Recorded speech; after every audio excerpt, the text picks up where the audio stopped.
CM Revanth స్తబ్దుగా ఉన్న కాంగ్రెస్ ను తట్టిలేపి 10 ఏళ్ల బీఆర్ఎస్ ను మట్టి కరిపించడంలో సక్సెస్ అయిండు. ఆ తర్వాత సీఎం అయిండు. పదునైన మాటలు, ప్రత్యర్థులపై కౌంటర్లు, సెటైల్లు. ఆ మాట తీరుతోనే గట్స్ ఉన్న లీడర్ గా క్రేజ్ సంపాదించుకున్నాడు.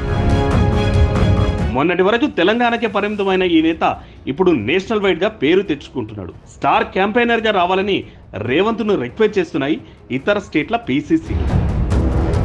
సోనియా, రాహుల్, ప్రియాంక, ఖర్గే తర్వాత రేవంత్ కే ఆ క్రేజ్ దక్కుతుందట. ఇప్పుడు దాదాపుగా ఇప్పటికే 7 రాష్ట్రాల నేతలు, అభ్యర్థులు రేవంత్ ను తమ మద్దతుగా ప్రచారం చేయాలని రిక్వెస్ట్ చేస్తున్నారట. కనీసం ఒక్క బహిరంగ సభలోనైనా పాల్గొనాలని కోరుతున్నారట పక్క రాష్ట్రాల అభ్యర్థులు. ఈ నేపథ్యంలోనే వచ్చే నెల 11వ తేదీ వరకు బిజీగా మీటింగ్లు, రోడ్ షోలతో జరపనున్నారట రేవంత్. దాదాపు 50 సభలు, 15 రోడ్డు షోలలో పాల్గొనేలా ప్లాన్ చేస్తోందంట రేవంత్ టీం.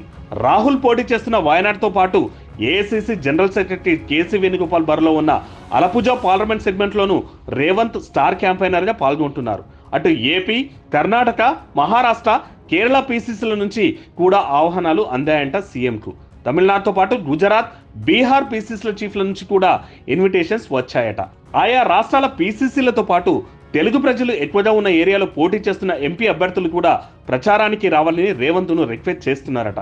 ఇక కేరళ నుంచి రాగానే ఈ నెల 19, 21వ తేదీలో మహబూబ్ నగర్, మహబూబాబాద్, భువనగిరి, వరంగల్ పార్లమెంట్ నియోజకవర్గాల్లో కాంగ్రెస్ అభ్యర్థుల నామినేషన్ కార్యక్రమాలకు, ఎన్నికల ప్రచార సభలకు హాజరవుతారు.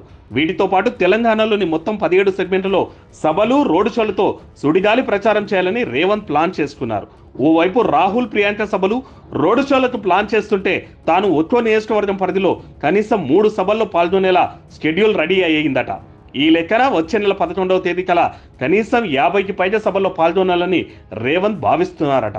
అటు హైదరాబాద్ సిటీతో పాటు సికింద్రాబాద్, గ్రేటర్ ని ఆనుకొని ఉన్న చేవెళ్ళ, మల్కాజ్గిరి, భువనగిరి పార్లమెంట్ పరిధిలో బహిరంగ సభల కంటే రోడ్ షోలకే రేవంత్ మొగ్గు చూపిస్తున్నారట. సో మొత్తం మీద రేవంత్ అంటే మామూలుగా ఉండదు. దట్ ఈజ్ రేవంత్ అంటూ ఆయన అభిమానులు సంబరపడిపోతున్నారు.